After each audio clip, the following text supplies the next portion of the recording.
Assalamualaikum warahmatullahi wabarakatuh. Baiklah, pada pagi hari ini kita membahas histologi dari sistem reproduksi laki-laki. Pada organ reproduksi laki-laki, ya, itu ada yang namanya testis. Ya, ini testis itu ada sepasang kiri kanan, ya. Nah, di dalam testis itu ada ininya, ada lobus, ya, lobus, ya, ini lobulus, ya, lobulus. Nah, di dalam lobulus ini ada tubulus seminiferus. Tubulus seminiferus ini tempat tempat diproduksinya sperma, ya. Nah, kemudian ada ductus efferens, ya. Ductus efferens ini nanti muaranya ke epididymis, ya. Nah, dari sini nanti dari epididymis ini ada saluran yang menuju ke ke penis, ya, ke penis. Nah, di sini, ya. Nah, ini ada tail ekor dari epididymisnya, ya, ini bagian kepala, head epididymis. Nah, ini ekornya, kemudian ada saluran nanti menuju ke ductus deferens, ya. Selanjutnya kita lihat organ testis, ya. Testis ini merupakan kelenjar tubuler, ya, kompleks yang mempunyai dua fungsi, yaitu hormonal dan reproduksi, ya. Jadi di dalam testis ini ada ada sel-sel Leydig, ya. Jadi di antara lobulus-lobulusnya itu ada jaringan ikat, di sana ada sel-sel Leydig dan menghasilkan hormon, dan kemudian itu juga dia terkait dengan organ reproduksi. Testis dikelilingi oleh kapsul jaringan ikat yang disebut tunika albuginea. Tunika ini mengalami penebalan pada bagian posterior testis yang disebut mediastinum testis. Nah, jadi testis ini, ya, banyak lobulus-lobulusnya, ya. Jadi ada sekitar 250 ruang, ya. Jadi ada 250 lobulus, ya. Nah, jadi disebut dengan ruang piramidal, ya, atau lobulus testis. Nah, di antara lobulus-lobulus itu ada sekat, ya. Nah, ada sekat atau septum. Nah, kemudian pada tiap lobulus terdapat 1 sampai 4 tubulus seminiferus. Testis diselubungi oleh kantong serosa yang berasal dari peritoneum yang dinamakan tunica vaginalis. Oke, nah, jadi intinya di dalam testis itu ada lobulus-lobulus testis, ya. Nah, antar lobulus itu ada sekatnya yang disebut dengan septa. Nah, kemudian tiap lobulus, ya, masing-masing lobulus itu ada 1 sampai 4 tubulus seminiferus, ya. Oke. Baik, sekarang kita lihat tubulus seminiferus, ya. Jadi tadi kan sudah kita bahas, ya, bahwa dalam testis itu ada lobulus-lobulus, ya. Nah, lobulusnya banyak karena testis itu merupakan jaringan terdiri dari tubulus-tubulus yang banyak, ya, yang kompleks katanya. Nah, jadi tubulusnya itu ada di dalam lobulus. Jadi dalam satu lobulus itu bisa berisi 1 sampai 4 tubulus seminiferus. Antara lobulus dengan lobulus terdapat jaringan ikat, ya, ada jaringan ikat. Nah, jadi berupa yang menyekat antar satu lobulus dengan lobulus yang lain. Jadi ada sekat. Nah, sekatnya itu berisi jaringan ikat tadi, ya. Jaringan ikatnya di sana ada sel-sel Leydig. Kemudian tubulus seminiferus merupakan tubulus contortus yang membentuk jala-jala berujung buntu, dan pada ujung yang lain menjadi saluran yang lurus dengan lumen menyempit dan dibatasi oleh epitel selapis kubus berflagella 1. Bentuk yang lurus ini dinamakan tubulus rectus. Bagian ini pendek yang bermuara pada saluran-saluran beranastomoso yang dinamakan red testis. Tubulus seminiferus terdiri dari epitel germinativum, lamina basalis, kemudian tunika jaringan ikat fibrosa, ya. Jadi ada lapisan jaringan ikat ya di sana. Jenis jaringan ikatnya jaringan ikat fibrosa.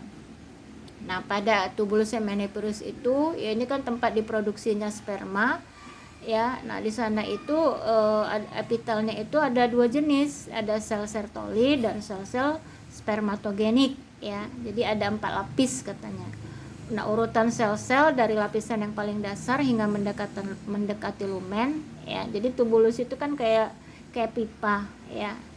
Nah, jadi ada lumennya ya, ada lubangnya gitu. Nah, jadi pada tubulusnya itu ini ada epitelnya tadi kan ya, ada sel epitelnya itu ada sel Sertoli dan sel-sel spermatogenik ya. Ini yang germinatipumnya nih. Jadi urutannya ya, dari lapisan paling dasar sampai menuju lumennya itu ya, pertama itu adalah sel-sel spermatogonium ya, kemudian spermatosit primer, spermatosit sekunder, spermatid, kemudian spermatozoa ya. Jadi kalau sudah jadi spermatozoa, dia sudah menuju ke lumen, jadi udah siap untuk dikeluarkan dia ya, masuk nanti dia ke saluran-saluran ini ya. Ada red testis tadi ya. Nah tuh ya. Nah, ini adalah sayatan longitudinal ya. Ya, dari testis. Nah, tadi testis kan ini ada kantung bungkusnya ya. Nah, ada 2 lapisan. Dan dari sini sampai ini namanya tunica albuginea. Lalu ada tunica vasculosa dari sini sampai sini ya. Jadi kalau tunica vasculosa ini banyak pembuluh-pembuluh darahnya ya. Jadi ada vaskularisasinya. Nah, kamu bisa lihat di sini ada vena ya. Berarti ini pembuluh darah vena yang kecil ya, atau penul. Kemudian ada arteriol.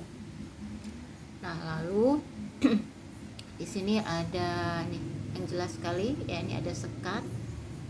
Nah, jadi di dalam ini ya, di dalam testis ini banyak lobulus.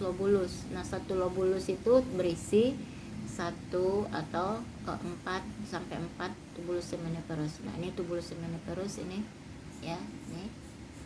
Nah, kamu bisa lihat, nah ini ada jaringan ikat ya. Jadi satu lobulus itu dibungkus oleh jaringan ikat. Nah, jadi di jaringan ikat ini ya disebut juga ada sel-sel interstitium ya. Interstitium ini artinya di antar jaringan, interstitium ya. Nah, di sini ada jaringan ikat interstitium, di sini ada sel-sel jaringan ikat interstitium yang disebut dengan sel-sel Leydig. Ini sel-sel Leydig ya, ini menghasilkan sel-sel Leydig ini dia menghasilkan hormon ya, testosteron. Nah, ini kita lihat itu tubulus seminiferus ya. Oke. Ini adalah setan melintang dari tubulus seminiferus. Nah, ini satu tubulus seminiferus ya. Nah, ini juga. Nah, coba perhatikan ya. Tadi kan tubulus ini di dalam lobulus ya. Tubulus seminiferus ini di dalam lobulus. Nah, antar lobulusnya itu ada septa ya. Nih, lebih jelas ya, septanya berupa jaringan ikat interstitium. Nah, di sini ada sel-sel Leydig. Perhatikan ini sel Leydig seperti ini ya. Nah, kalau yang ini pembuluh darah kapiler. Jadi kalau sel itu dia bulat ya. Nah, ini yang menghasilkan testosteron. Kemudian, nah ini lumen dari tubulus seminiferus. Nah, di sini ya, perhatikan. Di sini nih pada tubulus ini banyak sekali sel-selnya ini ya. Nah, di sini ada sel, kalau seroteritisnya nih ya. Nih, di sini ada sel-sel. Jadi ada sel spermatogenis A, tipe A yang gelap, dan ada yang pucat ya juga. Nah, jadi di sini ya, di dalam testis itu ada sel-sel spermatogonium ya, disebut dengan sel induk sperma ya. Lebih jelasnya kita lihat proses spermatogenesis atau spermiogenesis, yaitu sama. Nah, jadi spermatogenesis diawali dari pembelahan mitotik sel spermatogonium ya, ini sel induknya namanya. Spermatogonium menjadi sel spermatogonia tipe A ya. Lalu spermatogonia tipe A ini yang gelap ya, adalah sel punca. Dia terus membelah ya. Nah, menghasilkan sel A tipe gelap karena dia kan terus membelah. Kemudian juga menghasilkan tipe A yang pucat. Kemudian sel tipe A yang pucat membelah diri menghasilkan sel spermatogonia tipe B. Jadi sel spermatogonia tipe B ini berasal dari spermatogonia tipe A yang pucat ya. Selanjutnya sel spermatogonia tipe B membelah secara mitotik menghasilkan spermatosit primer ya. Lalu melalui pembelahan mitotik 1 dia menjadi spermatosit sekunder ya. Nah, spermatosit sekunder mengalami mitotik 2 ya. Dihasilkan spermatid yang bentuknya bulat. Karena proses mitotiknya itu 2 kali sel spermatid, jadi hasilnya sel spermatid itu dia kromosomnya sudah separoh ya. Separoh ya. Jadi kini hanya mengandung 22 kromosom tambah 1 kromosom seks. Jadi hanya 23 ya. Jadi reduksi kromosomnya. Atau juga kromosomnya 22 tambah kromosom Y ya. Jadi kalau kita perempuan, artinya kalau sel sperma itu ada yang X ada yang Y ya. Kalau yang X itu berarti dia bawa 22 kromosom tambah kromosom X ya, 1 X ini. Kalau yang Y 22 kromosom tunggal tambah Y. Jadi sperma itu ada 2 jenis itu ya. Ada yang kromosomnya 22 plus X dan ada yang 22 plus Y. Selanjutnya spermatid mengalami perubahan morfologis dari sel yang bentuknya bulat menjadi sel yang memanjang dengan nukleus dan ekor ya. Nah, jadi sudah ada kepalanya ya, di dalam kepala itu ada intinya, di intinya lalu ada ekornya. Nah, ini diaktif bergerak. Jadi proses ini disebut dengan spermiogenesis atau spermatogenesis. Nah, jadi sel induk sperma itu namanya spermatogonium. Ada spermatogonium A. Nah, spermatogonium A itu kalau yang gelap ya, ini yang gelap, dia nanti berubah mengalami diferensiasi, dia menjadi sel A yang pucat dan sel B. Nah, jadi sel B yang gelap itu spermatogonium B. Nah, itu dia mengalami meiosis ya. Jadi kalau meiosis itu kan pembentukan sel-sel gamet ya. Jadi sel gametnya itu namanya sperma. Nah, atau spermatid ya. Oke. Nah, jadi nanti dari sel-sel spermatogonium B itu mengalami meiosis. Jadi pembelahan mitotiknya 2 kali. Nah, mengalami mitotik 1, dia menghasilkan berubah, dia menjadi spermatosit primer ya dari spermatogonium B. Lalu mengalami mitotik sekali lagi, berubah menjadi spermatosit sekunder ya, ini spermatosit sekunder. Nah, dari spermatosit sekunder nanti kan tadi kan mitosisnya 2 kali ya, berubah nanti menjadi spermatid. Nah, ini yang spermatid ya, yang gelap-gelap ini ya, intinya bulat-bulat. Nah, lalu dari spermatid menjadi sperma. Nah, ini dia mengalami perubahan bentuk, jadi nggak terjadi pembelahan lagi ya, jadi dimatangkan dia. Nah, kalau spermatid ini kan masih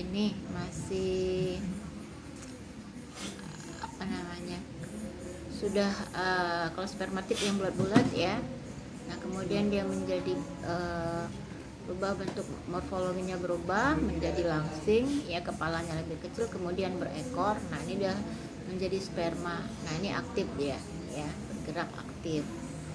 Nah kemudian juga di sini ada sel-sel Sertoli. Ya perhatikan ini sel-sel Sertoli tadi, fungsinya dia sebagai penyokong dari sel-sel spermatid ini, ya. Jadi dia memberi makan sel-sel spermatid ini, ya. Jadi sel-sel Sertoli ini, ya.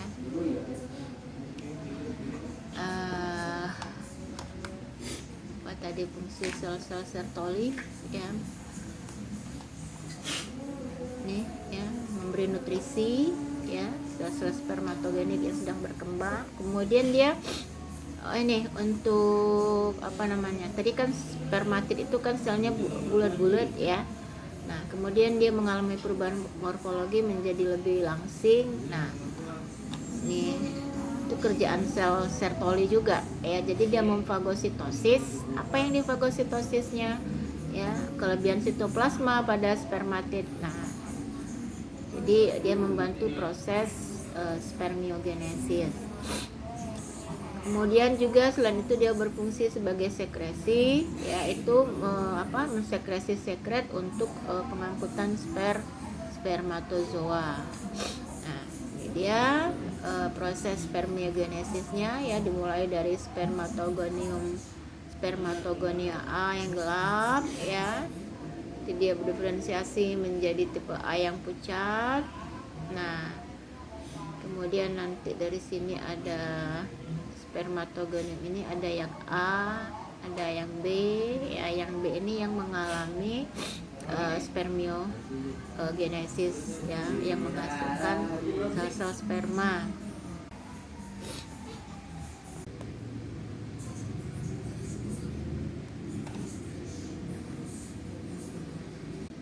Selanjutnya kita bahas ductus genitalia extratestis, ya. Ini ada dua bahasanya, pars deferens dan uretra. Pars deferens yang merupakan saluran lurus yang keluar dari ekor epididymis.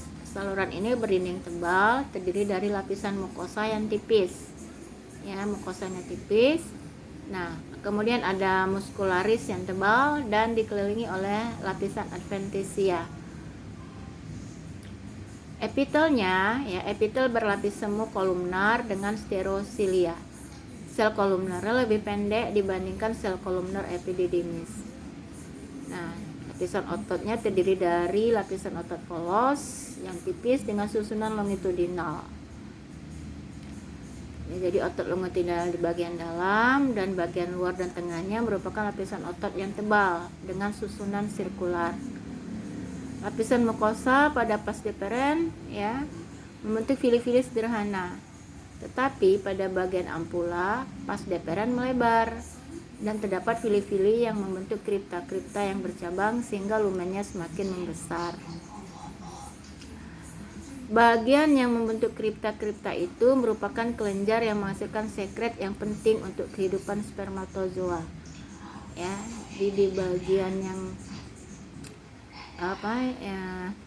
lipatan-lipatan dari pars deferens yang melebar tadi, ya, dia menghasilkan sekret untuk memberi kehidupan untuk sel-sel spermatozoa. Pada bagian akhir ampula, saluran itu bersatu dengan kelenjar vesicula seminalis, dan selanjutnya saluran mengecil dan masuk ke dalam prostat dan bermuara pada uretra. Bagian yang masuk prostat dinamakan ductus ejaculatorius. Ya, jadi pars deferens ini yang masuk ke bagian prostat disebut ductus ejaculatorius dengan lapisan mukosa sama dengan pada ampula tetapi tanpa lapisan otot. Selanjutnya kita lihat kelenjar seks reproduksi aksesori. Ya, jadi ada kelenjar seks yang aksesori, ya, pada laki-laki. Nah, jadi kelenjar pelengkap pada sistem reproduksi laki-laki ini, ya, terdiri dari sepasang vesicula seminalis, sepasang kelenjar bulbo uretra. Jadi kelenjar bulbo uretra ini termasuk ini kelenjar seks aksesori, ya, pada laki-laki, dan sebuah kelenjar prostat. Nah, vesicula seminalis terletak di bagian posterior kantung kemih dan di bagian superior kelenjar prostat. Nah, ductus excretorius masing-masing vesikula bersatu ya dengan ujung pars deferens yang melebar. Di ujung pars deferens yang melebar itu namanya ampula. Nah, ini membentuk ductus ejaculatorius. Kemudian ductus ejaculatorius masuk dia dan berlanjut melalui kelenjar prostat untuk bermuara ke uretra pars prostatica. Kelenjar prostat terletak di bawah leher kantong kemih. Nah, uretra keluar dari kantong kemih, berjalan melalui prostat sebagai uretra pars prostatica. Sedangkan kelenjar bulbo-uretra adalah kelenjar yang kecil, ukurannya sebesar kacang polong yang terletak di pangkal penis. Selanjutnya ini adalah kelenjar prostat. Nah, ini ductus excretorius kelenjar prostat. Ya, namanya juga kelenjar. Nah, kita lihat ini sel-selnya. Epitelnya ini epitelnya epitel kubus ya, satu lapis ya, jelas kelihatan epitelnya epitel kubus pada kelenjar prostat ini. Nah, ini kelenjarnya ini ya, dibangun oleh sel-sel epitel kubus. Kemudian ada asinus kelenjar, jadi ruangan yang di tengahnya ini. Nah, ini adalah asinusnya ya. Oke, nah kemudian di antara kelenjar-kelenjar ini ada apa ini ya, seperti ini ada jaringan ikat ya, jaringan ikat yang menyusunnya di sini ya. Di antara kelenjar prostat ini ada jaringan ikatnya. Kemudian ada prostatic concretion. Nah, ini prostatic concretion ini ada dua ini ya. Nah, jadi di antara kelenjar prostatnya ini tadi kan ada ini jaringan ikat. Nah, ini matriksnya ini adalah stroma itu matriks ya, fibromuskular. Jadi ada jaringan ikat fibrosa dan juga ada muskular, ada otot-otot di sini ya. Nah, ini adalah histologi dari jaringan prostat, kelenjar prostat. Nah, ini adalah kelenjar bulbo-uretra ya, beri pewarnaan HE ya. Nah, sekarang kita lihat yang mana kelenjar bulbo-uretra itu ya. Nah, ini adalah unit secretory tubulus ya, ini satu unit. Nah, kita lihat ini sel-selnya sedikit kolumnar ya, kolumnar ya. Ini inti selnya. Nah, ini kelenjar keseluruhannya, ini kelenjar bulbo-uretra ini ya. Nah, lalu di sini ini ada otot rangka ya, ini otot rangka ini ya. Jadi otot rangkanya ini sepertinya ada dua ini ya. Ini otot rangka yang kalau yang kayak gini ini namanya otot rangka transversal. Nah, kalau yang ini kan panjang nih ya. Nah, ini otot rangka longitudinal. Nah, jadi ada dua macam otot rangkanya ini ya. Ini kelihatan, ini ada serat-serat otot, ini inti sel otot ya. Ini ototnya otot sepertinya otot polos ya. Lalu di sini ada kapsul jaringan ikat. Ini kapsul jaringan ikat berarti dibungkus dengan jaringan ikat ini ya. Ini ada vena, ini ada arteri ya, pembuluh darah ini ya. Nah, ini adalah kelenjar bulbo-uretra. Nah, sel Sertoli ya. Jadi tadi di sana kan ada sel Sertoli dan sel germinativum. Nah, sekarang sel Sertoli. Nah, selnya ini ya berupa piramidal panjang yang saling bertautan dengan sel-sel spermatogenik. Dasar sel Sertoli melekat pada lamina basal, sedang ujung apikalnya menjorok ke dalam lumen tubulus seminiferus. Akibatnya ada sel-sel spermatogenik di sisi lateral dan di sisi basalnya. Maka bentuk sel Sertoli ini menjadi tidak teratur. Nah, fungsinya ada 3 sebagai pelindung, fagositosis, dan sekresi.